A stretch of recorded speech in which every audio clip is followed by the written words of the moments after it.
welcome to the Mismanaged podcast. This is where we talk about hopefully finding ways to help you remove toxicity from the workplace and either be a better boss or figure out ways to help your boss um, be better for you and ways to navigate and get mutual respect. So, today's story, I'm going to do one story for this video. It's kind of a long one. Um, I haven't read the whole story. I just read the first couple of sentences, but it's intriguing. And um, I think I'm going to have some good feedback. So, as always, like, subscribe, and share. And let's get started. So this comes from our work advice from Coconuts Banana. Love the name. How to move forward. The subject is toxic employer. We've all been there. This will be a long post, but I will try to keep it as short as possible. When I started my job, the business was brand new. I helped start it, design it, mold it into what it is today. It is in the food industry. I will tell you, my current job is the only job that I've had for the majority of my adult life where I didn't have a direct connection to the owner. Either it was a small business, so I worked hand in hand with them, or um, I knew the owner prior to starting the job, or something like that. The golf course that I worked in Hawaii was kind of the closest, but I mean, it's because I didn't meet the president and it was a DOD golf course. But I worked with the general manager directly and I worked with a few other people. So, uh, historically, I always end up in smaller companies, and I don't have a rhyme or reason. It's just kind of how it happens. Um, but the company I'm for now is a huge company and I love them. But it's always interesting to me how people when you started a company and then the toxicity builds, because if you've been there from the beginning, it obviously came in at some point. Anyways, my manager, not owner, it's owned by a group of shareholders, knew me before I was hired because we worked together at another place when my manager was offered this new role.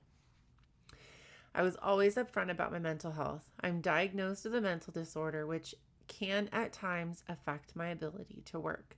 However, I have found never working more than 3 days on before a break really helps. So my manager let me set my own schedule. This is where that communication takes place, right? So if you're in a job and you know you can do the job, but you know for whatever reason you have to set limits, one, if it's a medical related, get the documentation. Just document, get letters from the doctor, get letters, whatever you need to do, have it in there. But the fact that this was a conversation at the beginning, hey, I know I need a day off every 3 days, blah, blah, blah. We all go through burnout. We all have our own issues. There was a period with my back and all of my back surgeries where I couldn't work 5 days a week straight.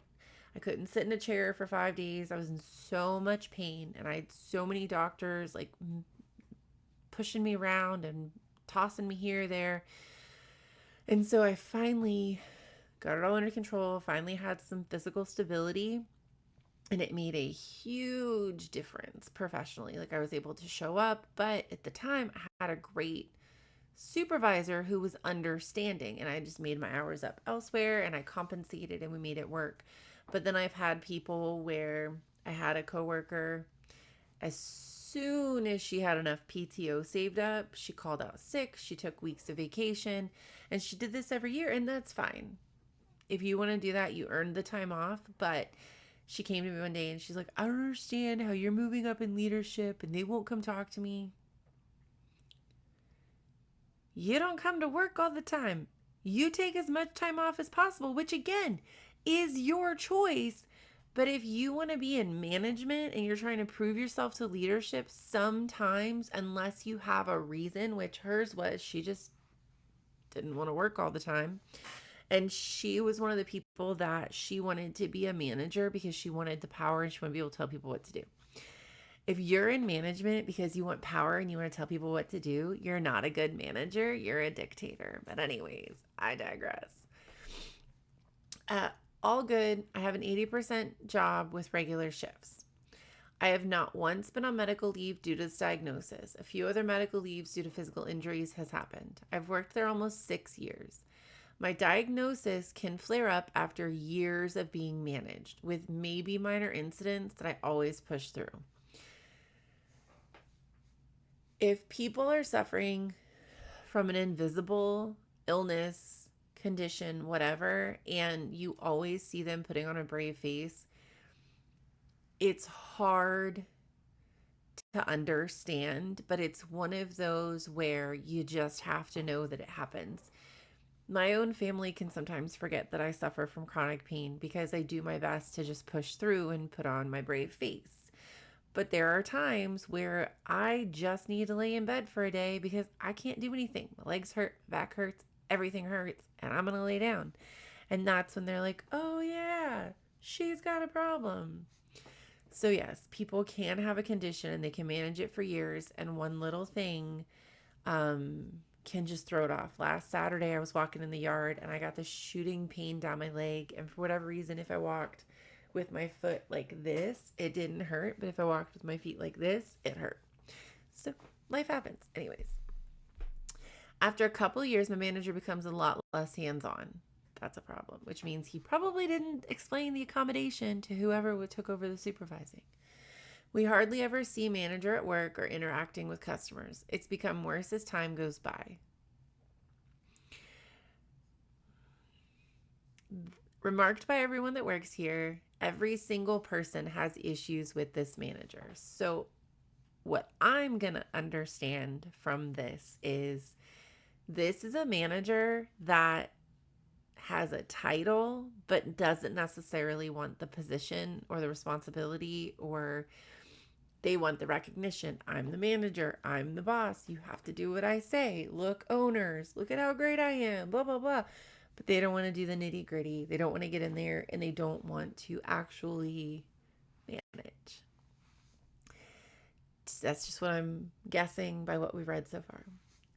To say manager is unfit for the role is an understatement. Manager has zero understanding of work ethics, laws, or moral rules in a workplace, and I mean zero. I have kept teaching and informing about laws, etc. in all the years we've worked together. I have carried a far heavier burden than my job description says. Every other employee is terrified of manager as well, as manager, more often than not, comes off as a brute. Again, this is someone who probably started out with a great work ethic, great mentality, but they got a taste of power. They got a taste of control. And now they're a bully. They're a brute. This is not how you successfully manage and sustain an employee and a job and a workforce and a company. And if you have people and you can't, so if you go to a job interview and their biggest thing is it's really just hard for us to find people that want to stay and work, run away. It's not the people. Mind you, there are people out there that don't want to work, okay? There are people that just want to come to work and sit and do less than the bare minimum and get paid because they don't really want to work. But the majority of people, if they find joy and value and sustenance in what they're doing, they want to continue to do it for you. It baffles me when people are like, I don't understand why I can't keep people to work for me. And then I hear them talk about their employees and I'm like, honey, I can give you 50 reasons. That whole sentence is one. Anyways, last year I took on the role as sub-manager, one step below my manager in rank, but above the rest of our coworkers. I'm going to tell you right now, you stabbed yourself in the foot.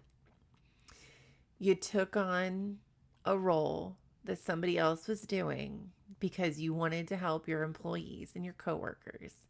And I guarantee you, we're going to read through this and you are going to get blamed for everything bad. And that manager is going to take credit for everything good. And you're going to look like the problem. I'm calling it now. Because of my known diagnosis, we worked out exactly what this role meant and how much it would pay extra. We also agreed that if it didn't work out, I would go back to being a regular.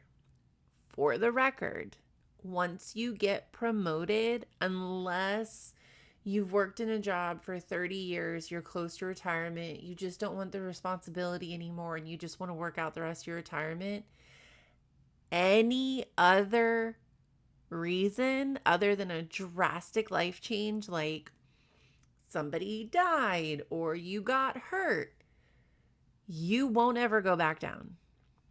Okay?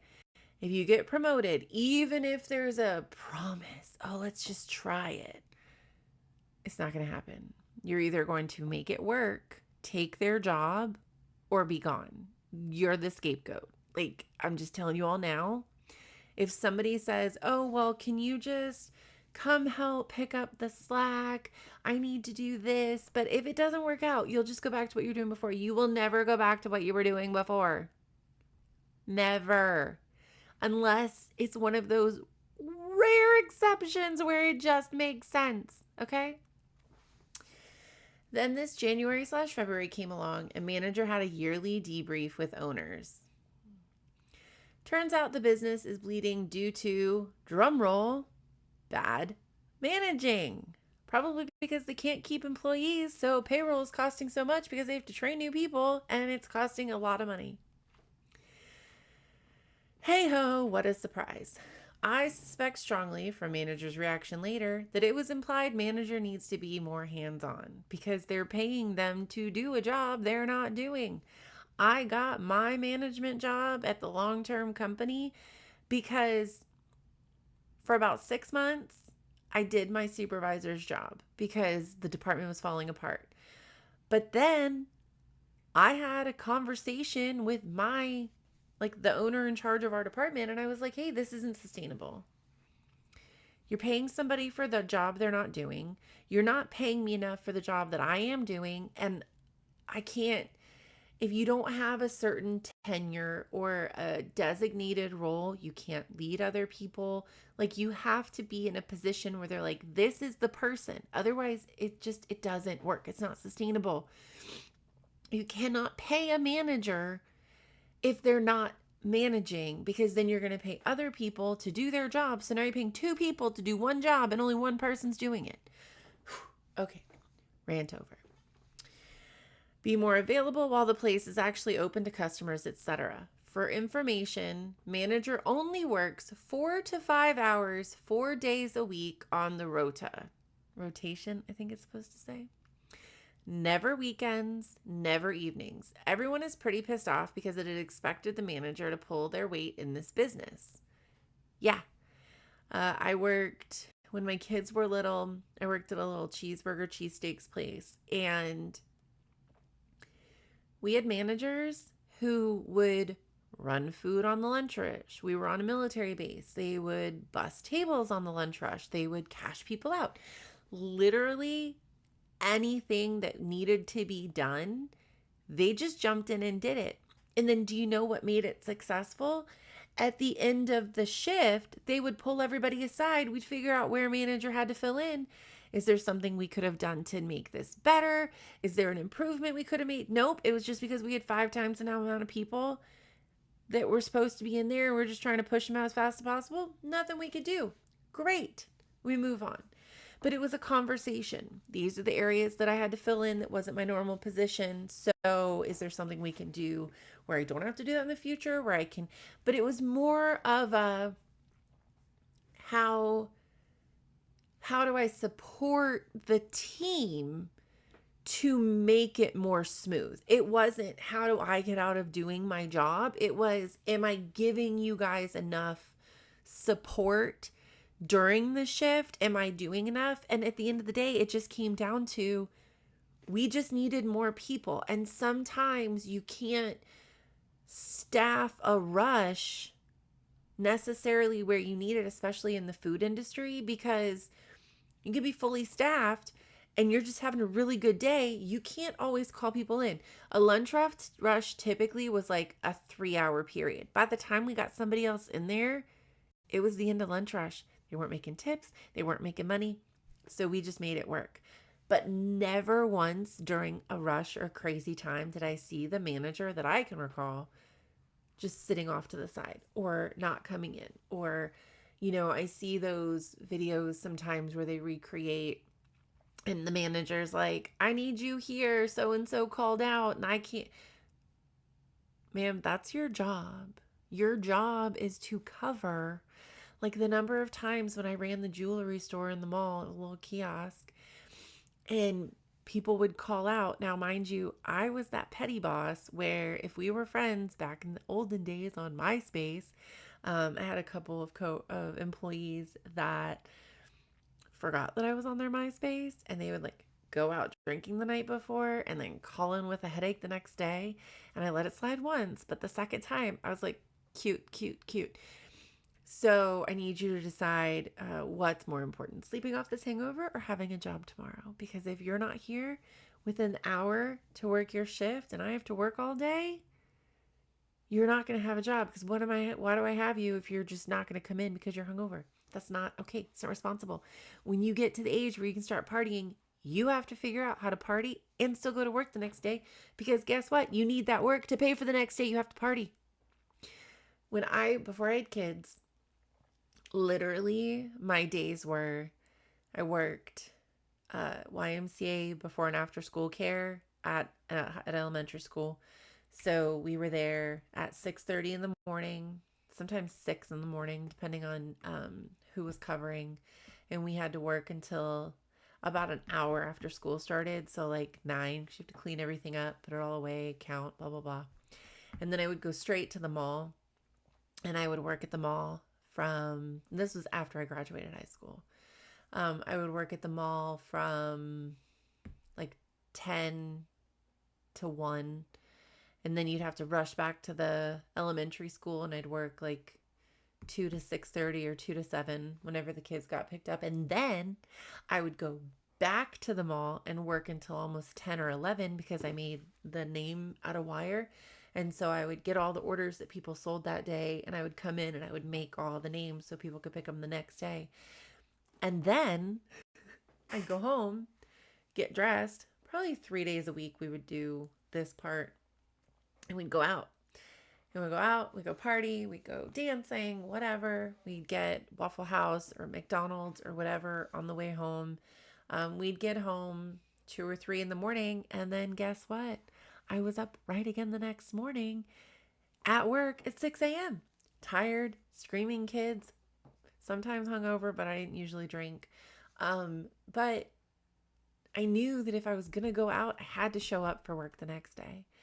And if you're a manager, I am a huge proponent of work-life balance. Okay. Now, understand that what I'm about to say is not to negate that. You need time off. You need downtime. You need to focus. Your whatever it is, restaurant, company, kiosk, food truck, whatever. My hair just jumped.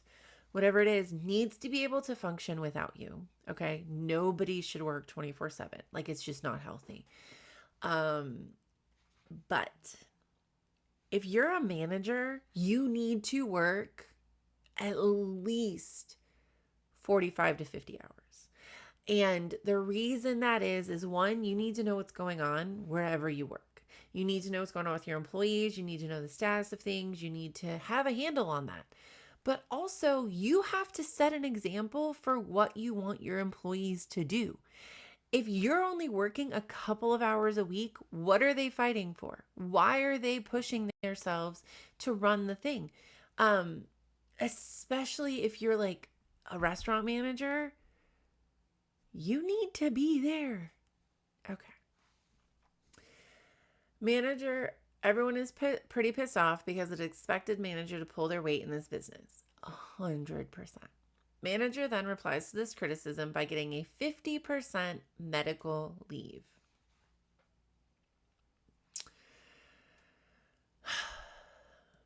Weaponized. Always fully paid in our country. Need to go to this country. Manager straight out tells me it's due to stress and that manager still wants to leave early, not work as many hours. So this manager wants the title and the pay, but they don't want to do the job. And they're going to drown this restaurant. Like this food, whatever it is, it's not going to work.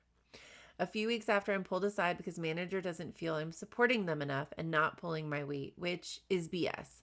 I do exactly what my job description says and more. I remind manager of my contract and that if they want me to pull even more weight, I would need a raise to reflect that. Great. I also remind manager of my diagnosis and that I am struggling with it due to several personal incidents in the past months leading up to this. It's obvious manager had plain forgotten about said diagnosis. I can understand. I mask it very well, especially at work. And I may look absolutely fine to those around me. Honestly, it's only my family and therapist that really see when I'm about to break. And they do before I see it myself. That's a great support system you have there. I am so happy to hear that. Things are better for a while, but I feel constantly watched. I also know that manager talks about me behind my back. They talk about everyone behind their backs. I see no reason to be different. This manager has got to go. I gotta go. Summer comes around and I take on a larger role as manager has summer vacations off. 3 weeks. This person doesn't work. Like they're not working. This is planned and well within my job description. All fine. However, during these 3 weeks, my mental health deteriorates quickly. And eventually my therapist is saying I need to see my doctor to get medical leave to heal. I hesitate. I have issues with pushing that button for myself. The voices in my head worrying about what my manager will do, say, what society will think, live in a tiny, tiny community where gossip and slander is extreme. And most of all, I'm disappointed with myself for not being able to function. I decide to, once again, be honest with my employer and writes them a message. I let them know that I can no longer be sub-manager as the added responsibility is too much for me at the moment. I lay it out honestly that I am struggling and that I'm so far gone I cry myself to sleep and continue as I wake up. Manager replies with understanding at that. We will talk over the weekend. I was pretty surprised by such an open and good answer. They're going to let you go. I'm calling her right now. The day for the talk arrives. Manager sits me down and says, "You wanted to talk."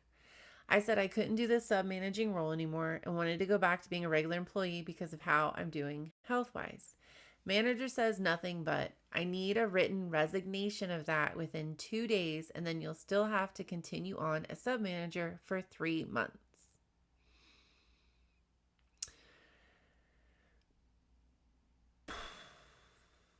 Y'all need to have a come to Jesus with the owners and get rid of this manager. Sorry.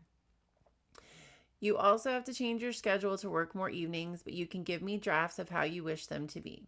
That was that. No question as to how we could maybe resolve this, make it easier on me at work so I can cope, etc., etc. I say okay and continue with my days sending that resignation as an email. My health obviously doesn't improve. It gets worse the following week, and my mother especially is pushing me to call the doctor, worrying I will have a breakdown at work and continue to get worse, possibly taking years to recover again. This happened before, but not for a decade or more, and not at this job.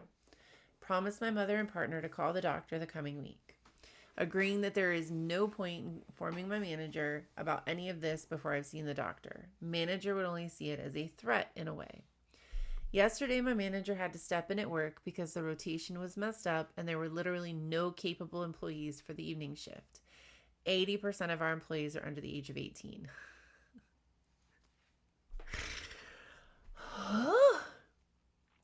Just as I was going to leave after my morning shift, they leaned towards me and sort of whispers, "There's a rumor going around that you're going to get medical leave." Oh no, I am stunned. I have not discussed this with anyone except my family and therapist, and one good friend that lives hours away, but no one in this town. I feel so caught off guard. All I can do is shake my head and say I have no idea where that came from.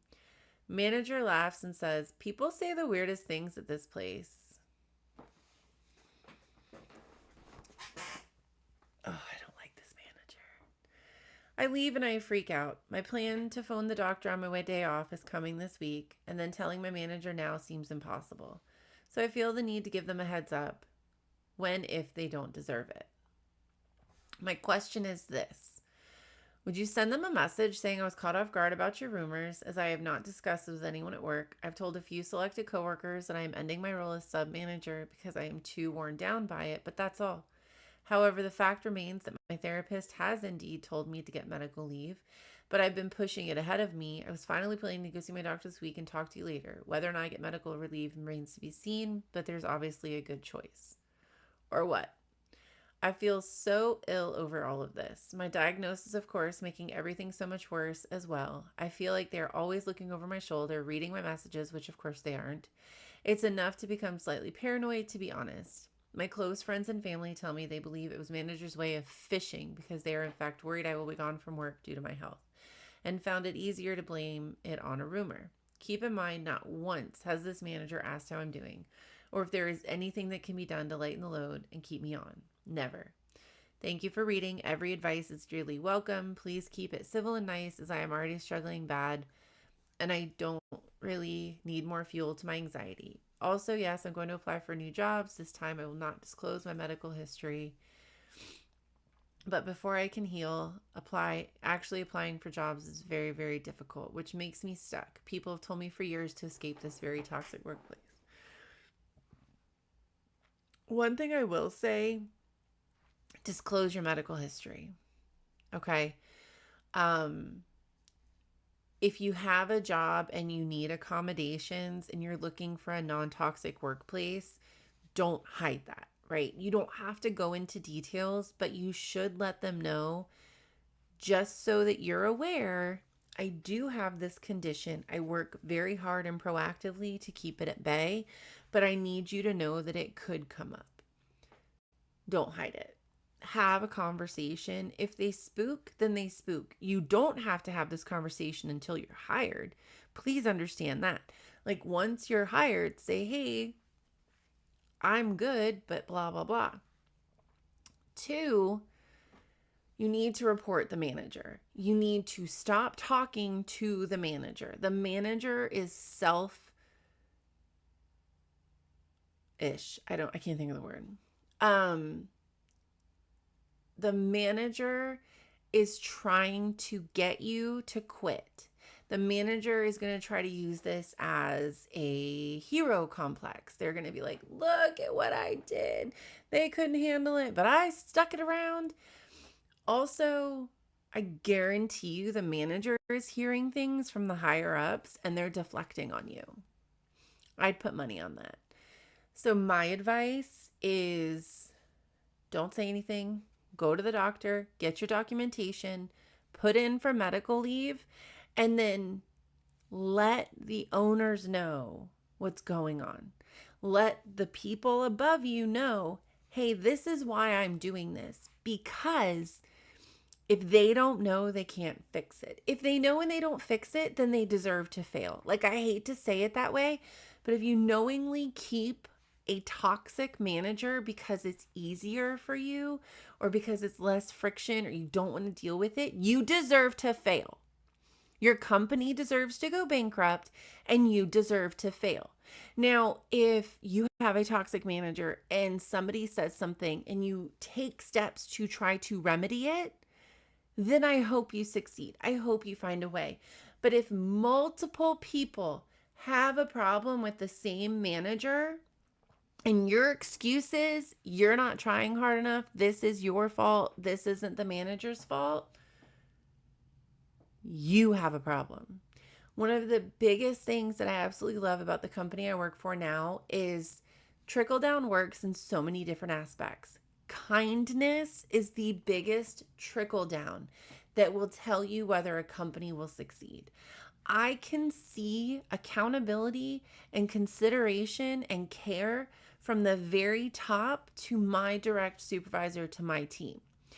And that is something that means that this company is going to succeed. And if you have a business or any type of anything, and you are told time and time again, and you can see, they see it with the numbers. They're losing money. They're hemorrhaging money, and it is a management issue because you are covering for your manager so they're not seeing the downfalls. You need to stop that. Stop helping them. Do your job, but document, document, document, document. Again, at the end of the day, if you tell them everything and they don't make a change, then let them fail. They deserve that.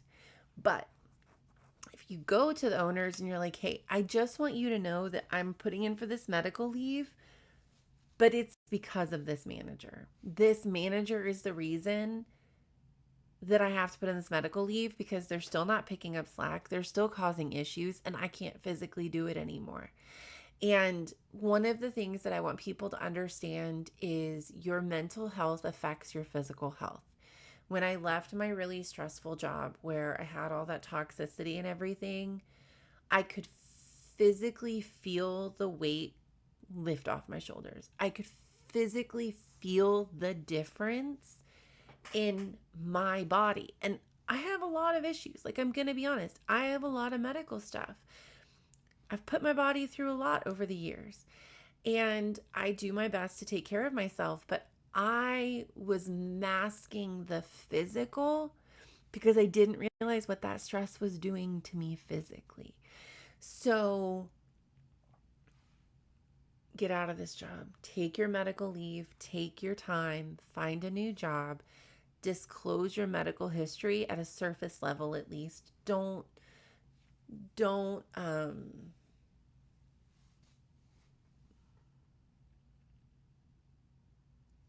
like, I can't think of the word. Like, don't just throw it on them, right? Don't hide it. Just say, just to let you know, I do have this condition. It's managed, it's under control, but these accommodations would help me be more successful. And I think that you'll do great. You have an amazing support system. I'm super proud of you for having the village that you have. And I think you've dealt with this long enough, and you need to get out of there and you need to focus on yourself. And it especially concerns me that, and this is part of the root problem of the problem we have in the workplace, is so many young people work there and they think that this is just how it's supposed to be. Nobody challenges the manager, nobody challenges how the manager works. So they're going to grow up and they're going to possibly be the same way. Like, that's how they were taught, that's what they were shown, and that manager makes a lot of money and was successful.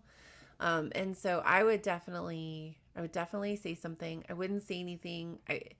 I wouldn't send the message caught off guard about your rumors. If you're going to say anything, I would send that to the owners. And I would honestly say it from a place of, I was informed that there were rumors going around at the place of employment. I wanted to let you know that this is what's going on. This is why this is going on. This is who I have told about what is actually going on. And this is how I'm going to fix it. And then let them go from there. It's their business, it's their pocketbook, and they're the ones that have to make the decision on what to do or not to do. But you're doing everybody a disservice by giving this manager an out.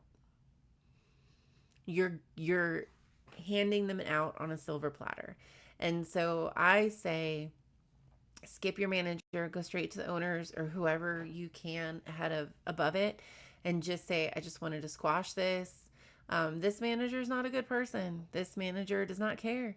And so you're going to waste your breath. You're going to send a message. You're going to think you made a difference, and it's not. And I hate to say it that way. But yeah. So tell the owners, find another job, take care of yourself, take the medical leave.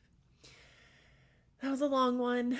There was a lot. I hope everybody this week can find your voice and stand up for yourself, and don't allow toxic people to control your life and your professional life, and don't let stress from work go home with you. Don't let it affect your home life. If you have a problem, take your commute or whatever and let it out. I used to sing and dance on the way home.